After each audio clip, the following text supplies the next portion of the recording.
Pagbasa sa Aklat ng Kawikaan, Kabanata 11, Talata 1 hanggang 31.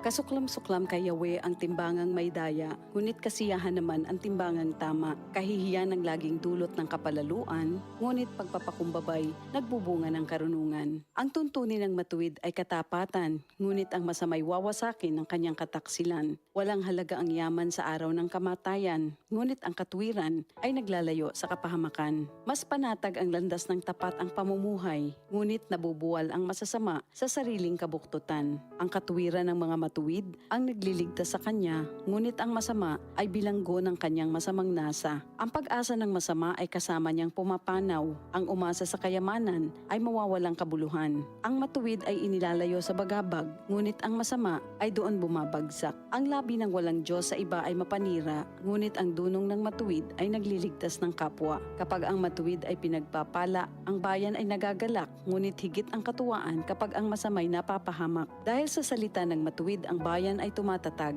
ngunit sa kasinungalingan ng masama, ang lungsod ay nawawasak. Ang kapos sa kaalaman ay humahamak sa kapwa, ngunit laging tahimik ang taong may unawa. Walang maitatago sa bibig ng madaldal, ngunit ang tunay na kaibigan, iyong mapagkakatiwalaan. Sa kakulangan ng tuntunin ng bansa ay bumabagsak, ngunit sa payo ng nakararami, tagumpay ay tiyak. Ang nananagot para sa iba, sa gusot ay nasasadlak, ngunit ang ayaw gumarantiya ay malayo sa bagabag. Ang babaeng mahinhin ay nag-aani ng karangalan, ngunit ang walang dangal, tambakan ng kahihiyan.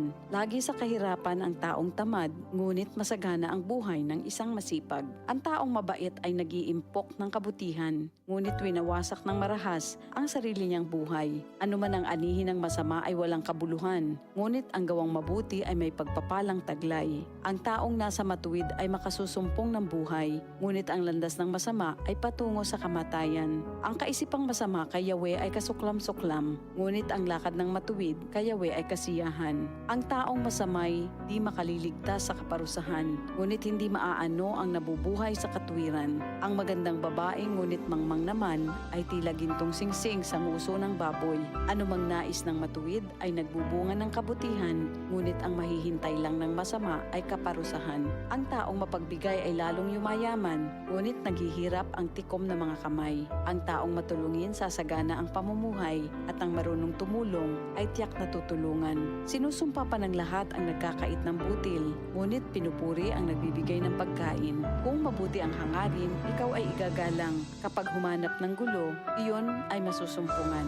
Malalantang tila dahon ang nagtitiwala sa kanyang yaman, ngunit ang matuwid ay giginhawa tulad ng sariwang halaman. Ang nagpupunla ng gulo sa sariling sambahayan, mag-aani ng problema, gugulo ang pamumuhay. Ang taong mangmang at walang nalalaman ay alipin ng matalino habang siya'y nabubuhay. Buhay ang dulot ng matuwid na pamumuhay at kamatayan naman ang hatid ng karahasan. Ang matuwid ay ginagantimpalaan dito sa lupa, ngunit paparusahan naman ang mga makasalanan at masasama. Ito ang salita ng Diyos. DCXL 558